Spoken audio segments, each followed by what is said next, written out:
you go for it. Hi, everybody. Ross the Boss here, coming live from Week 1 Waiver Wire Baseball, MLB style. We're here with Casey, Vlad to the Bone, Shinefold. Casey, say hi to the audience. Hey, everybody. Baseball's in swing. Man, it's time for our, 4-game overreactions. We drop our favorite players and pick up nobodies. No, that's not what you do. But okay. I'm sorry. I was wrong. That wasn't what I was supposed to say. No. Don't drop your star players. We played for not even a week yet, Casey Shinefold. What are you telling the audience? It's horrible. Well, what we're telling people is don't overreact. I will overreact on somebody. Rafael Devers. 0 for 19 with 15 strikeouts. Tell us about Rafael Devers. Should I pick him up? Is he a good pick? I would trade for him, to be honest. In a redraft league, I would trade for him right now because I think you can get him for a ham sandwich. Look, the guy came to spring training late because of injuries. He had both shoulders worked on in the offseason. His bat is slow. It's going to take him some time. There was all the drama. I think April is going to be rough for him, but I'm betting by the middle of the month, end of the month, his bat heats up, and he's got his numbers are going to be lower this year because tell me his numbers right now. I love hearing this. Tell me what he's doing right now. 0 for 19, 15 strikeouts, 1 RBI, but he's walked a few times. So you could just see, I watched the game the other day and he walked, and there was almost a sense of relief when he got to first base that he walked, which is sad because, prior to this year, you would argue he's been the face of that franchise, at least offensively. I feel he's doing it on purpose. I think he wants out of Boston. I don't think he wants anything to do with the franchise. I think he's just disenchanted. He doesn't want to DH. He wants to play third base. Yeah, but nobody's going to pay him what he wants to play third base. He's just not good at third base. Well, I think he's going to have a change of scenery pretty soon. He's not – I don't think he's not even trying. I'm watching him at bat. It's like – You know who's the opposite of Devers? Aaron Judge. Oh my God! Let's talk about first of all. Let's talk about the new bats, the torpedo bat. The torpedo bat, yeah. The MIT genius figured out. Well, what if we put more of the hardwood right where you normally hit the ball? That'll make it fly farther, right? And lo and behold, now so what happened was Anthony Belpe wasn't hitting well. An MIT guy said, "Listen, I want to develop a bat for Anthony Belpe," and they developed this bat, and look what the Yankees did the first few games against Milwaukee. But everybody's hitting against Milwaukee. Milwaukee's horrible. Well, and the truth is, that's what I was going to point out. The other truth is, Aaron Judge isn't using the bat. So when people say, "Oh, he's cheating," he's not using that torpedo bat. He's not.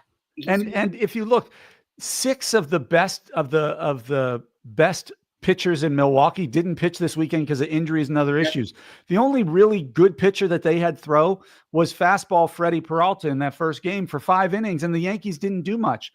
Jake Bauer pitched twice, I think, in the series, for crying out loud.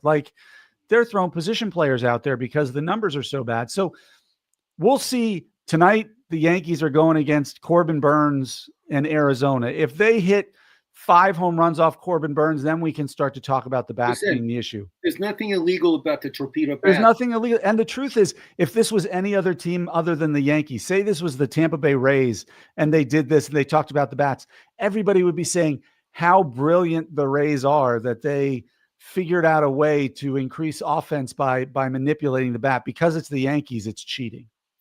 First of all, it's not cheating. Second of all, other teams are using the bat, Casey Shinefold. Oh, I know, but I'm just saying the story is the Yankees just started out hot. Look what they're doing there in New York. They're scoring a lot of runs and they're playing good baseball, and when that happens, people complain. There's nothing else I can say, Yeah, let's look at the other perspective is this. In the National League, we got the Dodgers, who hasn't even lost a game yet.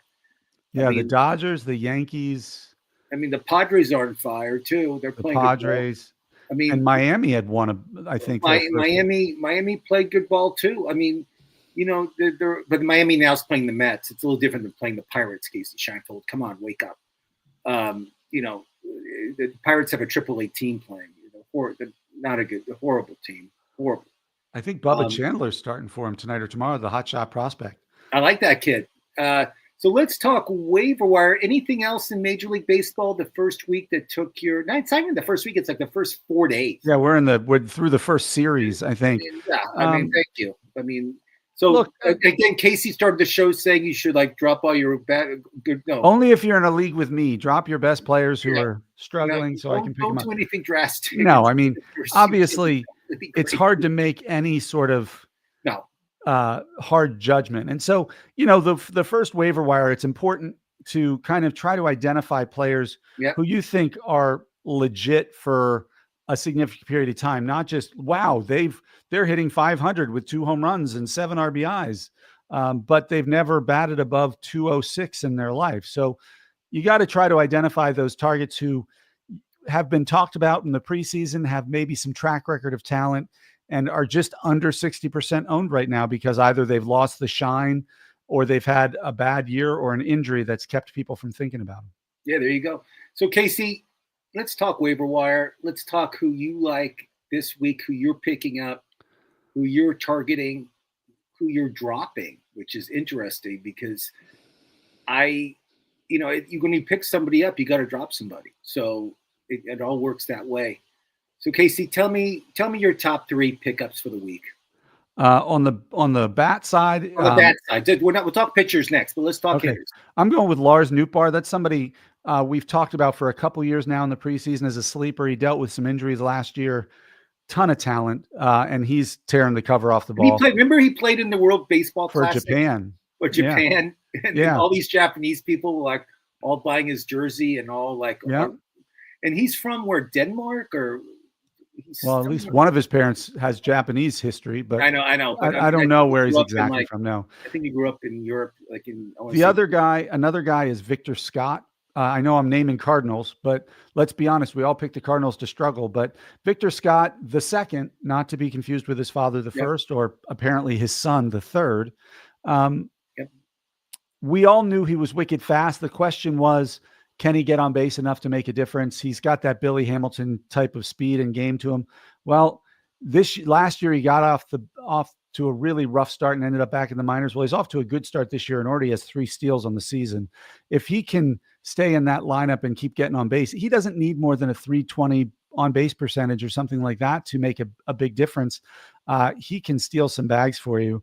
And then the stud prospect first baseman Kyle Manzardo in Cleveland, I think, is the real deal. He started off the season well with a couple home runs, 6 RBIs. He's going to end up in the heart of that Cleveland order, maybe batting near Jose Ramirez by the time it's all said and done. And we know the power is legit. He's always had a good batter's eye with a decent walk to strikeout ratio. So those are 3 guys who are not owned as much as they should, and I think are legitimate. I mean, Kyle Manzardo is still very young. They're all young, but Manzardo might go through a struggle, but he's shown the ability to adjust. So those are 3 guys I would trust. Well, I like Manzardo. I like all your picks. You always spot on. The only thing that scares me about Scott is his power. He does not hit for power, which he has 1 home run this year, but he bats bottom of that lineup, which it's not a sexy one, but I do like him. Right. But if he's your 4th outfielder, it's true. 5th outfielder, that's a great spot to have. Now, as you know, I'm a Red Sox hater. I hate the Red Sox with passion. So it's hard for me to recommend a player, but somebody that I've been kind of keeping a tabs on because he's a young, hot shot player. And I do collect memorabilia and baseball cards from baseball players. I'm always looking for the next big thing. I like this kid, Kristen Campbell, for the Red Sox. Yep, second baseman. Casey, I mean, he's starting, 5 for 10, 1 home run, not bad. He's has speed. He's 38% owned right now, probably more now. But I mean, do you like him, Casey? Oh yeah, we talked about him, you and I, in the preseason when we were doing our second base preview. I thought if he won the job out of spring training, he might never give it up, because if you remember, early on in spring training when they signed Bregman, Devers was saying, I'm a third baseman. I'm going to play third baseman. So the worry was that Bregman was going to play second and there wouldn't be a spot for Campbell. I think, his start, he plays really good defense. He's got some power. He's got good speed. He's got a good on-base percentage. Yeah. I mean, this is a college bat who has a lot of experience, and it doesn't seem like the moment's too big for him in the majors. So yeah, I'm a big fan. So another guy I like, because I'm a big Oakland guy, as you know. Hold on. I'll wear the Oakland hat when I talk about Oakland. Hold on. Okay, fair enough. So another guy I like, 23 years old, Tyler Soderstrom. Right. Thank you. This guy's 5 for 12 at a home run against Logan Gilbert earlier, like last week. This guy is on fire right now, Casey. Yeah. That stadium they play in Sacramento holds 10,000 people. When the minor league team played there last year, they were averaging like 12, 13 runs a game. The ball flies out of there. Yeah. It's a great place for hitters. No one knows about it. No one's seen, they played their first home game there yesterday. Yeah, Jacob Wilson hit a home run. Yeah, Jacob Wilson did. And if he can hit one, I can hit one. Yeah, I have Soderstrom on my list. I like this Kansas City team, Casey. I think they're going to be at least 500. I think Oakland? They're a really good, young, strong team. Yeah. And people are counting them out right now, but I like them. And I think this young stud first baseman, and you like him too, if you need help at first base, especially with some of the injuries that are going on, for me, I think you've got to pick him up now. He won't be available in a week. And in dynasty leagues, they also have that kid Nick Kurtz in the minors, who's just a behemoth first baseman who's already hitting home runs in AAA again. So Oakland is loaded. They're young and they're loaded. First base is pretty deep on the waiver wire because you mentioned Soderstrom. I mentioned Manzardo. There's also Nathaniel Lowe in Washington is off to a good start, and we know he's been a big prospect. And Spencer Torkelson, where did he go to college, Ross? He went to this unbelievable school in Arizona called Arizona State. He was the #1 pick at Arizona State. Yeah, and it seems like maybe it took him a couple of years of failure at the big league level to figure it out, but I don't know if he's figured it out. But so far this year, 6 for 14 with a home run and 4 runs scored. So he's not striking out and coming out of the box. That's a trend with Carpenter, Casey, and Green. It's fun to watch. I mean, they have some young studs. I mean, I made a bet that Carpenter would have more than 21 home runs for the season. That was my over. He's got the bat for it. It's a question of opportunity because he's a platoon player, and it's a question of that ballpark. I mean, I just think he's a monster, and I think they'll let him play. He's going to play this year, and he's going to be he's going to be a breakout player. I like what he did last year, and I like what he's doing this year. Another guy that's only in 38% rostered is T.J. Friedl of the Cincinnati Reds. He's the everyday center fielder. You're a big fan of him. I know you are. And last year, Casey, he had like 27 stolen bases and 18 home runs. He was almost 2020, if I remember. Yeah, and he didn't play. He was platooning and got hurt, and then he came back. But I think he's a potential 25 guy. And in September and in August, I think he's going to be valuable for your fantasy team because the Reds, when that ballpark gets hot, the ball flies out of there. I mean, it really does. That ballpark is one of the easiest. De La Cruz had like 7 RBIs yesterday, didn't he? Yeah, he was your bust last year, and you still have. Is he still on your bust list? I forgot. No, he's not. I actually drafted him in our. I thought you said he'd be a bust this year, but I guess no. I think I picked him as MVP. You did. Bust MVP. I can own my mistakes, Ross. I know when I'm wrong. That's a great transition. Bust MVP. Casey, what's your opinion? Catchers, we don't really respect them that much. And I did that in our redraft league. You have to start 2 catchers, which I did that just to spite Casey. Ivan Herrera of the Cardinals. I like the kid. I like the kid a lot. Why don't you tell our audience about him? He's hitting like 301, I think. I mean, he's not. Well. Look, we talked about him in I think he was a sleeper, a value pick for us in the preseason. With Wilson Contreras playing first base, Herrera has catcher all to himself there in St. Louis, and he's not going to wow you with power and speed. He might be a double-digit home run guy if you're lucky, but he's not going to hurt you in any category. And that's where you talk about catchers not getting enough respect. There's only a handful, in my opinion, who are ones you can rely on for the counting stats to push you over the top. Right. Herrera is one who's not going to hurt you in batting average. He's probably a 280 hitter. He's going to pop a few home runs, score a few runs. He's not going to hit near the top of that lineup, but he's not going to hurt you anywhere. So I'm a fan of him. The other guy I like is Keibert Ruiz in Washington. I don't know if you remember, he was kind of the centerpiece of the trade a few years ago with the Dodgers that sent Trey Turner and Max Scherzer over to LA for that playoff run. he's always been a top prospect in their system. The Dodgers somehow just churn out catching prospects. They just seem to always know how to draft and develop catchers.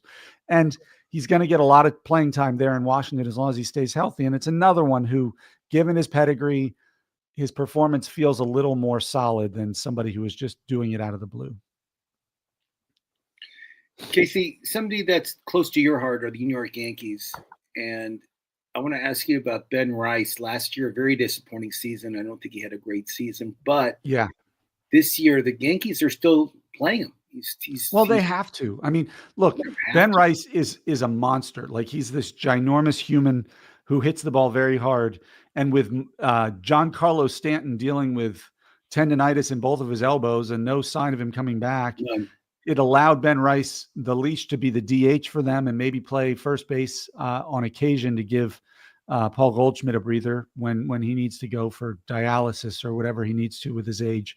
But when he makes contact, the exit velocities are very impressive. And so he's always had a decent batting eye, doesn't chase a lot of pitches, but he's big. And those big guys, going back to the days of Richie Sexson, there's a lot of spots in your strike zone that can be holes in your swing. It's very rare that somebody 6'7" hits like Aaron Judge. And he's a monster. And he went to an Ivy League school, I think. Yeah, he's an Ivy League kid. And so if he and Austin Wells are kind of the young guys this year that they're going to rely on to bring some of that depth to the lineup. No, I think for the Yankees, I think, Judge and some of their star players are going to do well. They got to rely on some of these young kids like Rice and Wells to win. And they had Will Warren pitch last night, or is he pitching tonight? I forget which it is, but because of the injury to Heel and to Cole, they're relying on young guys everywhere. Oh yeah, they have no choice. I mean, one of their two best guys is hurt. I mean, Heel and Cole. Yeah, they're 1 and 4 starter, but so who knows? And Clark Schmidt too. So their number 5 is hurt too, which brought Marcus Stroman back into the rotation and this Will Warren kid. So they're gonna have to rely on a lot of youth for the first 6 weeks of the season.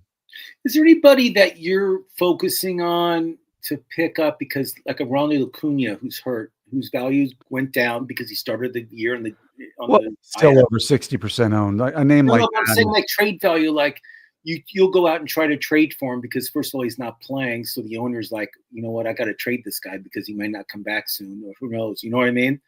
Yeah, I mean, is there anybody that you're focusing on that you're looking at that? I mean, some of these players have not even started like baseball drills yet. You activities. Know what I mean? Yeah. When I look at the people on the IL who are under 60% right now, I mean, they don't have to be over 60%. Again, this is a question of just trading, not picking up, just straight trading of people that you can get lower than their value because they're not. Oh, well, I think Rafael Devers is I mean, if you're looking for that type of player, you think I think Devers is worth an investment. You think I should just go out and try to get Devers and try to get? Think about how thin third base is, and he's DH only. So once he figures out his swing, he's never going to be in redraft league. He's the chance of injury is very low because he's not in the field at all. Right. So I mean, yeah, you got Royce Lewis is hurt. You might only get him for 5 or 6 games, but those 5 or 6 games are going to be. Yeah, I remember last year that grand slam first game. I mean, the injury list. Guys who are going to be coming back. Right? I doubt the guy who drafted Spencer Strider is eager to sell him or impatient already. Well, those are obvious. Those are obvious ones. I mean, I'm just saying the guys like there's certain guys on the DL that we did not think would start the season in the DL, and I just think it's a good time to try to go out and get those guys. Yeah, because it's a laundry list of people that are hurt and we won't see them playing. For a little bit. Who knows how long Gunnar Henderson's going to be out? Gunner's another guy. I mean, I have him in like 4 leagues, and he's on IL. On my IL, every league I'm in, I think my IL list is all filled up. I think every one. That's how much injury is killing me. It feels that way, doesn't It's it? destroying me this year. And well, it's not in the first week. I don't really care, but I do care. I mean, somebody under the radar might be like Colton Cowser, the kid from Baltimore. He got hurt. He broke his. Outfielder. He's out for 6 weeks. Yeah, but you're saying who on the IL might I target? All right. I mean, he broke his thumb, right? I like Zach Neto, the shortstop in Anaheim. I like him too. He's a 2020 guy. He's a monster. Let's talk pitchers, Casey Scheinfeld, unless there's some other hitter that I'm missing. No, I mean, not ones that are worth breaking the bank for yet. Yeah, I think so. I think you're right. I don't think there's anybody out there that you want to. I mean, your Cincinnati Reds have Brady Singer, the kid from Kansas City, who was a top prospect when he came up, and if he figures it out, he pitched 7 innings last game. Yeah, he throws hard. He's got good swing and miss stuff. If he can keep the walks down, he's somebody he's probably the top, to me, free agent pickup on the pitching side. The other one I might look at is Jeffrey Springs in Oakland. Again, though, I worry about that home park. I love it. I love how they sell. They're going to sell out almost every other game in Sacramento. Remember, they were only averaging like 5,000 or 4,000 in Oakland, so it's not like they're losing it. Yeah, and the city of Sacramento is getting major league teams coming into play there every couple of weeks. Like, just even non-fans are going to go to the games. Yeah, I mean, Casey should fly out to Sacramento and watch his Yankees play there. Hey, you never know. It might happen. Might be Casey Scheinfeld day there. Bobblehead night, right? Look, Jose Serrano of the Angels pitched unbelievable his first start. Yeah. He's somebody that I'm kind of looking at. I think the Angels they're picked to finish last. I think they'll be okay. I think if Trout can stay healthy, I think they should at least win 70 games. But Jose Serrano is somebody that if he's healthy, I think he pitches well. Another guy I like is for Kansas City is Chris Bubik. Yep. He's another hard thrower. They have him in the bullpen right now, but he's going to be coming out and being a starter very soon. Great stuff. I think we'll see a lot of him out of Kansas City. Casey, anybody else pitching-wise? I mean, I like Jordan Hicks in San Francisco. I like the ballpark he pitched in. He pitched pretty well last year, his first year as a starter. I think now he'll be used to the he had a good start last year. He had a good start on Monday. I think he pitched. Yep. He had a good start. Yep. And then on the bullpen side, I think Blake Trinan in LA is going to get save opportunities. Dave Roberts has already kind of talked about using people where he thinks they're best. Like if the hardest inning is going to be the 7th, he might use his best pitcher in the 7th. I don't think Trinan's going to be a difference maker in terms of win you the league, but if he can get you 10 or 15 saves with good peripherals, that's a good one. And, Luke Jackson, as we know, is the starter in Texas, but Chris Martin got the call when Jackson had worked a couple nights in a row or had a high pitch count the night before, and he was able to get through the Boston lineup in 13 pitches. He's proven he can do it. I'm looking for guys who are going to give me strikeouts per inning and a good peripheral numbers with the potential for saves. Emilio Pagan got the save opportunity. We know what's happening with Alexis Diaz in Cincinnati. And again, he did it without issue. He doesn't get the same strikeouts that the other guys get, but if you're chasing saves, those are the guys I'd be looking at. Yeah, I don't trust Pagan that much. I remember. I don't trust him, but he's going to be given opportunities. There's gas on a fire with that guy. I mean, the whole Reds bullpen was bad last year, so I'm not just picking on him. I mean, Diaz is horrible. I'm a Reds fan, so I can talk like this. Don't get mad. But I mean, I don't trust any elite pitcher in Cincinnati, not one. Unless Hunter Green decides to be a closer, that's the only way I would look at it. Another guy that I like, I love the Washington national team. I really do. I think their team is young, hungry, and they have some potential guys that are going to be just monster players. We talked about Wood, and we talked about what's the rookie that we like, Casey? Cruz. Cruz. We like Dylan Cruz. I mean, they have. I like Luis Garcia. I do too. I love CJ at their shortstop. I keep wanting to say CJ Stroud. I know it's not, but that's the CJ I think of until I'm fully into baseball mode. Yeah, there you go. But Mackenzie Gore, I like. That's why I brought up the name. Yeah, he's 64%. That's why I didn't have him on my list. I didn't. I thought he was under. Yeah, but what was it? 6 innings, 13 strikeouts his first game. Yeah. How about How about the pitcher in Philadelphia, Jesus Luzardo? Well, yeah. I mean, this guy, you're going back to your Oakland Athletic roots there, Ross. That's when he came up. He was supposed to be part of that great next generation of Oakland pitchers. And he kind of flamed out a bit there, went to Miami, had some big nights in Miami, did pretty well, established a name for himself. Philadelphia paid decent money for him. I love it's a lefty with strikeout stuff. I always like that. So he's a little too inconsistent, I think, still. But if he figures out his command and control, the sky's the limit for him. As somebody that wasn't good in 2024, that they had high expectations for, did not come through, but he did come through during spring training, and he plays on one of the teams that I feel is on the way up, is Detroit Tigers. And he actually shares the same name with you as Casey Mize. And yeah, he was the former #1 pick too. He was, and actually his baseball card. And he spells it wrong. He does spell it. He spells it like a girl. We talked about that. Yeah. Casey's with a K. It's not his fault. I blame his parents. No, his parents, of course. He was born in it, so the stupid parents did it. Do you think Mize can pick it up this year, Casey? Would you pick him up in any of your leagues, or do you think I'm out of my mind? He's not a big strikeout guy, so that worries me in the past couple of years. Don't get me wrong, he'd be on my watch list, not on my must pick up list. But if he strings together another start or two, it's a good division to pitch in. He's got a good home ballpark, and it's an ascending team. So I would rather pick up Job if Job was available. And Job's the hot shot rookie. Rookie there because of the swing and miss stuff. But I mean, Casey Mize was the #1 pick for a reason. I think they were hoping he'd be Paul Skeens, but he never was. I mean, Detroit has Colton. They have a lot of young. Yeah, Colt Keith and Colt Keith. I love. I mean, they have a lot of young players.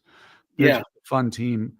They're fun. Any other pitchers, Casey? I mean, again, it's week 1. We're not. Yeah, I'm trying to be a little more. I'm trying to too, but I'm getting anxious. Like, is Camilo Duvall going to get some more chances? It's a great question. Ryan Walker was sidelined because of back tightness. If he's got an ongoing back issue, Duvall's been the popular primary closer for them in the past. He's somebody I might put speculatively on my roster in hopes that he keeps the job. But no, at this point, I want to see, of the guys who are available, I want to typically see one or two more good outings before I'm rushing out to get them. Now, the Dodgers are undefeated.